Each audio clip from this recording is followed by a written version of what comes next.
Good morning students. मैं आशा करता हूं कि आप बहुत अच्छे होंगे। मैं भी बहुत अच्छा हूं। देखो, आपकी डिमांड के आधार पर मैंने आपके लिए फिजिक्स पार्ट फर्स्ट और पार्ट सेकंड दोनों स्टार्ट कर दिए हैं, जिससे कि मेरे चहेते स्टूडेंट्स इस कोविड-19 के दौर में ज़्यादा से ज़्यादा फायदा उठा सकें। राइट? तो प्रीवियस लेक्चर मेरे फर्स्ट में ऑप्टिक्स के बारे में मैंने आपको इंट्रोडक्शन बताया था, उसी को थोड़ा रिवाइज करते हुए मैं आगे बात करता हूं ऑप्टिक्स, प्रकाश की। तो देखो, हम इसकी किसके अंतर्गत स्टडी कर रहे हैं? भौतिक विज्ञान के अंतर्गत। राइट? तो भौतिक विज्ञान की ऐसी शाखा जिसके अंतर्गत हम प्रकाश के गुण धर्मों का अध्ययन करते हैं, वो हमारी प्रकाश की अर्थात ऑप्टिक्स कहलाती है। इसके जो गुण धर्मों की हम व्याख्या करते हैं, वो मेन अपन तरंग दैर्घ्य के आधार पर करते हैं। और मैं आपको बता चुका हूं कि जो प्रकाश की तरंग दैर्घ्य होती है वो 3800 एंगस्ट्रॉम से 7800 एंगस्ट्रॉम तक होती है। राइट? जरा आप देखें, इसके ऑर्डर को देखो, आप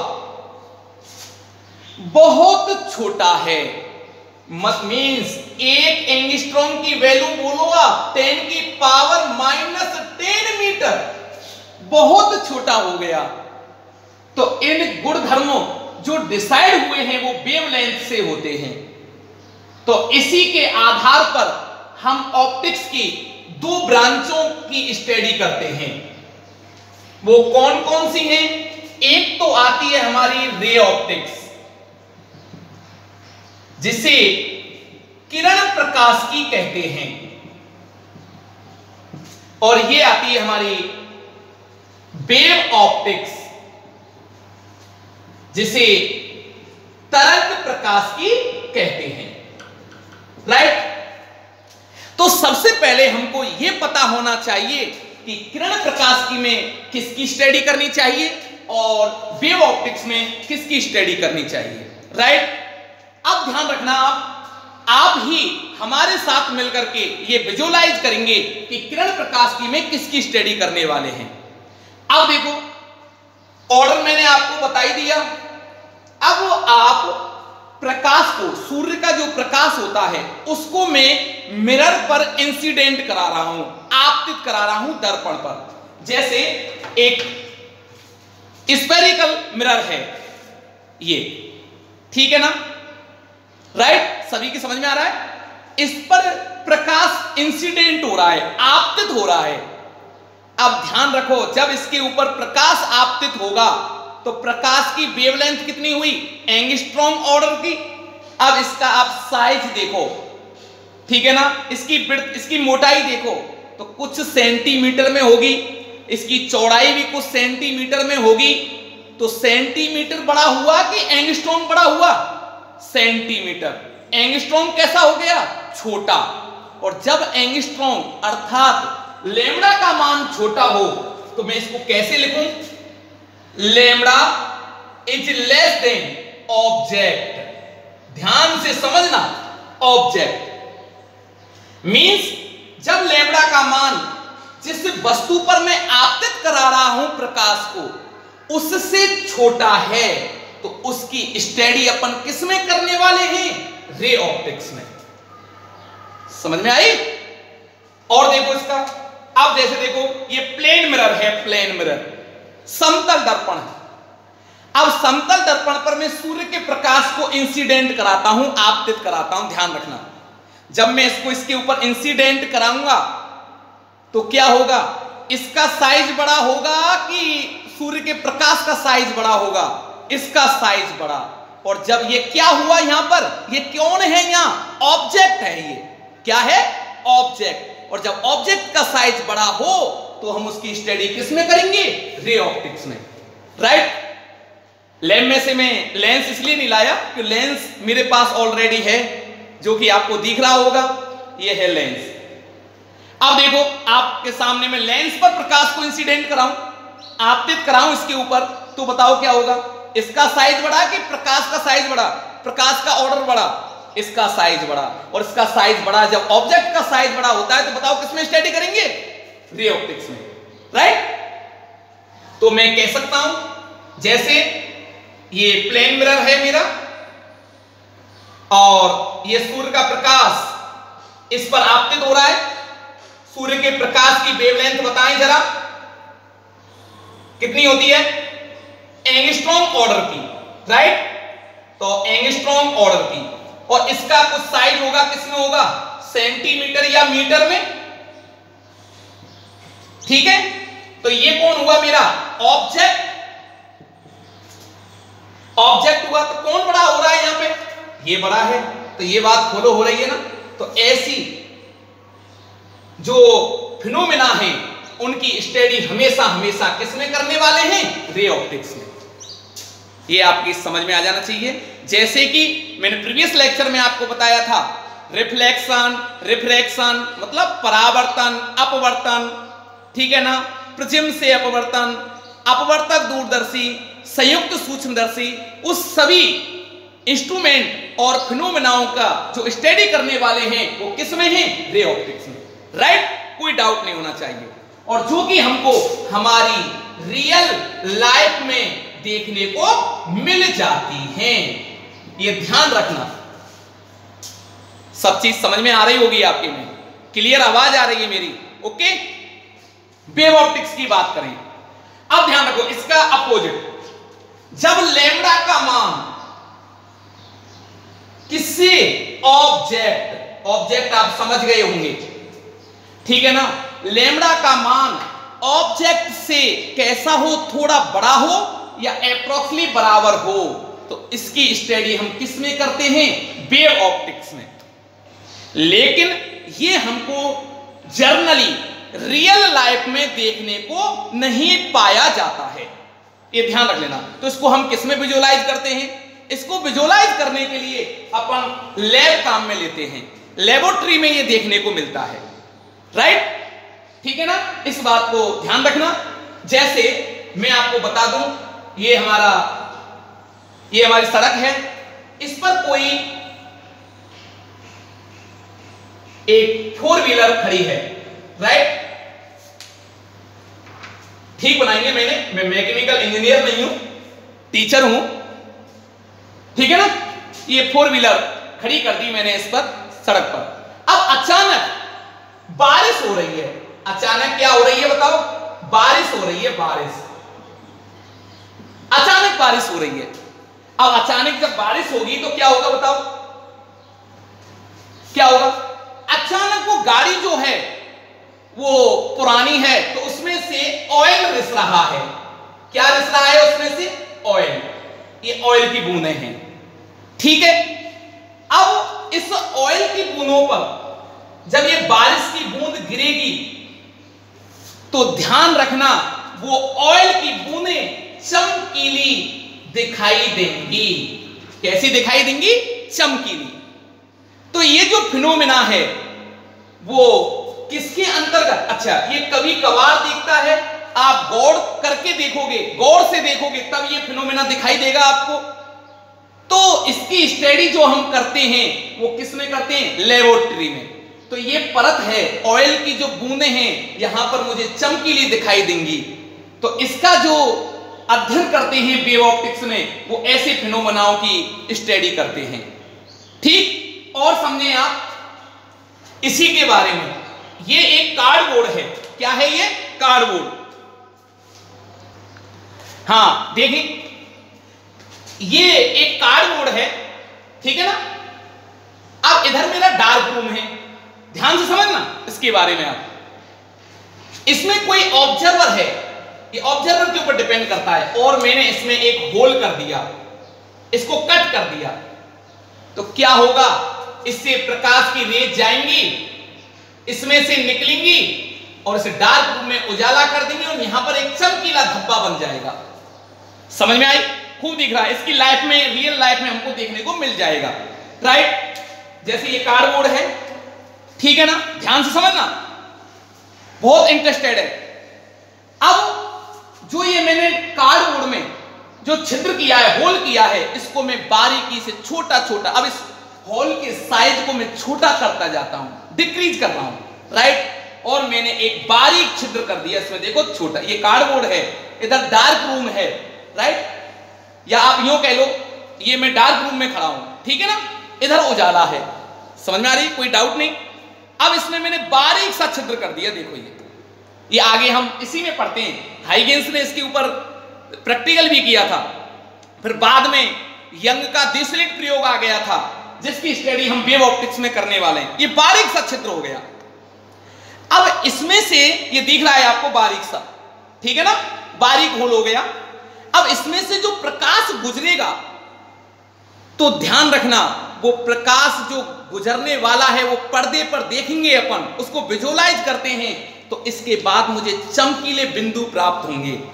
कभी काले, इससे प्रकाश निकल रहा है, मैं डार्क रूम में खड़ा हूं, स्क्रीन बना दी नहीं मैंने, अब स्क्रीन पर इससे गुजरने वाले प्रकाश को मैं विजुअलाइज कर रहा हूं, तो वहां पर देख रहा हूं मैं कुछ चमकीले बिंदु, कुछ काले बिंदु, चमकीले काले, चमकीले काले, चमकीले काले, इस प्रकार से एकांतर क्रम में मुझे ये सीरीज प्राप्त होती है। लेकिन ये मुझे देखने को कहां मिला? लेबोरेटरी में। कहां देखने को मिला? लेबोरेटरी में देखने को मिला। तो इसकी जो स्टडी करने वाले हैं वो किस में करने वाले हैं बच्चों? वेव ऑप्टिक्स में। बिल्कुल क्लियर, कोई डाउट नहीं, राइट। चलो नोट करें ये।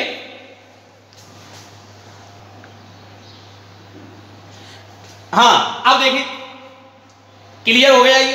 अब हम स्टडी करने वाले हैं प्रकाश के बारे में, ठीक है ना। किसके बारे में? प्रकाश के बारे में। तो प्रकाश को समझने से पहले एक शब्द का मैं बार बार यूज लेता हूं, और वो कौन है? विद्युत चुम्बकीय स्पेक्ट्रम। तो जरा पहले हम इसके बारे में समझें। और आपने देखा होगा कि कभी कभी हम कहीं जाते हैं और वहां साइंस के टीचर बैठे हों, तो कभी कभी आपको शर्मिंदा भी कर देते हैं कि बताओ कि कौन सी तरंग की वेवलेंथ, तरंग दैर्घ्य सबसे कम होती है, कौन से रंग की तरंग दैर्घ्य सबसे ज्यादा होती है, कौन सी विकिरणों की तरंग दैर्घ्य कम होती है। तो इसके लिए मैं बहुत शानदार ट्रिक लेकर आया हूं आपके लिए। और यूं सोचो आप कि सेकंड फिजिक्स का एक बेस है ये, जो मैं आपको बताने जा रहा हूं। हर चैप्टर में आपको ये ट्रिक काम आएगी। और ऑप्टिक्स और लास्ट का जो चैप्टर है 17, इसके लिए तो ये बहुत ही इंपॉर्टेंट बेस है, ठीक है ना। तो ध्यान रखो इस बेस को। तो मैं पढ़ा रहा हूं विद्युत चुम्बकीय स्पेक्ट्रम के बारे में। पहले विद्युत चुम्बकीय स्पेक्ट्रम, तो इसको जरा देखें आप लोग। इसकी एक ट्रिक है, सभी रंगों की आपको बहुत काफी हेल्प मिलेगी। रसगुल्ले, ध्यान देना, रसगुल्ले अब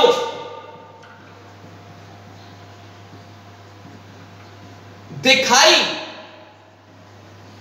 देने पर, रसगुल्ले अब दिखाई देने पर अकस्मात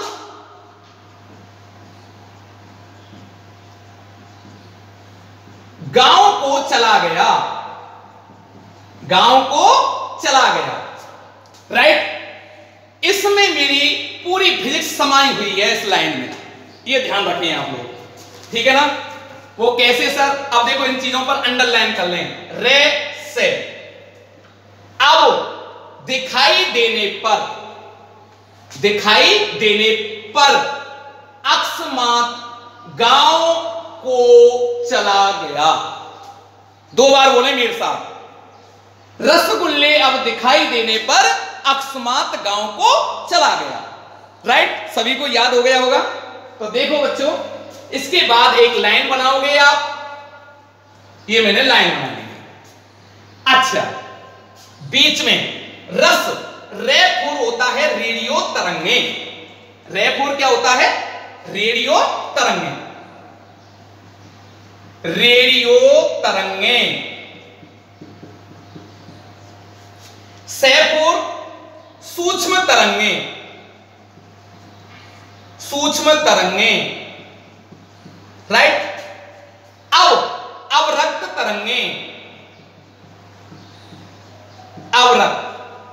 दिखाई देने पर, ध्यान रखना बहुत इंपॉर्टेंट बात है, दिखाई कौन सी तरंग देती हैं? दृश्य प्रकाश हमको दिखाता है। कौन सा प्रकाश? दृश्य प्रकाश। तो इसका नाम हो गया दृश्य प्रकाश, राइट। दिखाई देने पर परावैंगनी किरणें, परावैंगनी किरणें, राइट भैया। अकस्मात एक्स किरणें,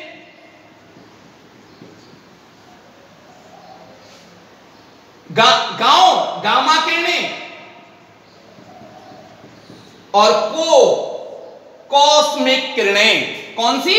कॉस्मिक, ठीक है ना, लिख लो। वैसे हमारे सिलेबस में है नहीं कॉस्मिक किरणें, ये 7 हैं,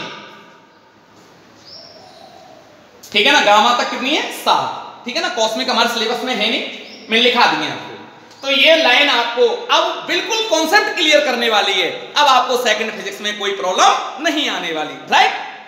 तो एक बार रिपीट, रसगुल्ले अब दिखाई देने पर अकस्मात गांव को चला गया।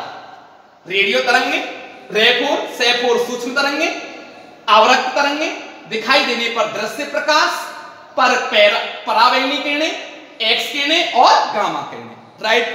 अब आती है बात दृश्य प्रकाश। तो दृश्य प्रकाश कौन सा प्रकाश होता है?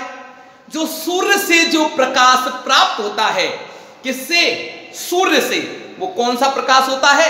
श्वेत प्रकाश। तो जरा इसके बारे में आप बात करें, देखो, ठीक। तो ये श्वेत प्रकाश, श्वेत प्रकाश, राइट। अब देखो आप इधर, इसको श्वेत प्रकाश में भी कितने रंग होते हैं? कितने रंग होते हैं? 7। कितने? 7। और 7 को याद रखने का तरीका है विवग्योर। क्या है? बोलो, विवग्योर। मेरे साथ बोलना है, क्या है? विवग्योर।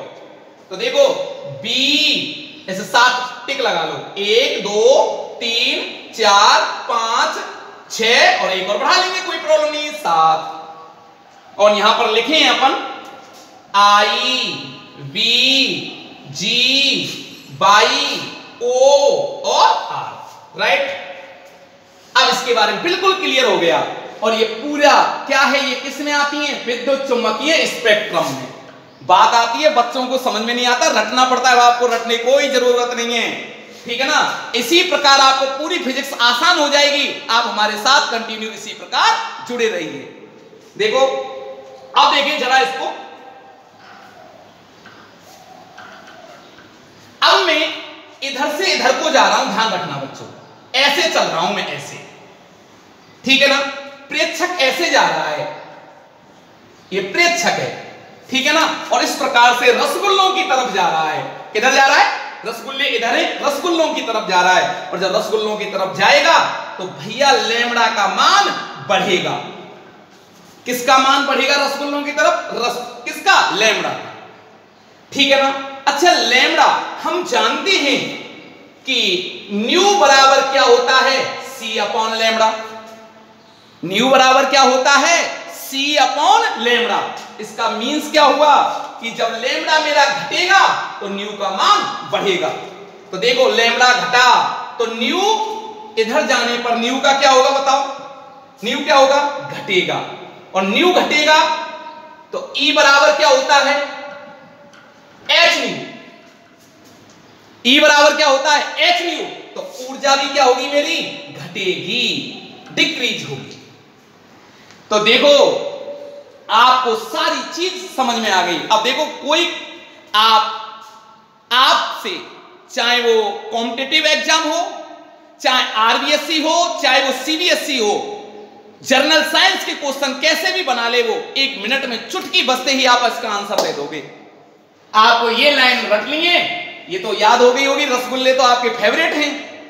तो देखो, आप जब ऐसे जा रहे हो तो बताओ, रेडियो तरंगों की तरंग दैर्घ्य मैक्सिमम, लाल रंग की तरंग दैर्घ्य मैक्सिमम, सूक्ष्म तरंगों की तरंग दैर्घ्य रेडियो तरंगों से कम होती है, ठीक है ना। सबसे कम किसकी? गामा किरणों की, और सबसे कम कॉस्मिक किरणों की। कॉस्मिक हमारे सिलेबस में है नहीं, इसलिए मैं इसको कंसीडर नहीं कर रहा हूं, ठीक है ना। आवृत्ति किसकी ज्यादा? गामा किरणों की, उसकी तरंगदैर्घ्य कम है। रंगों में देख लीजिए यार। ऊर्जा चाहे जो पूछे भैया, कॉन्सेप्ट हमारे क्लियर है, ठीक है ना, इसको नोट करें।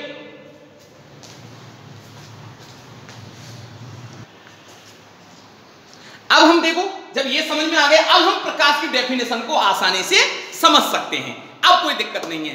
तो प्रकाश हुआ क्या, अब आप समझ गए प्रकाश क्या है। ये है किसका पार्ट हुआ? विद्युत चुम्बकीय स्पेक्ट्रम का। तो अब डेफिनेशन लिख सकते हैं प्रकाश के बारे में।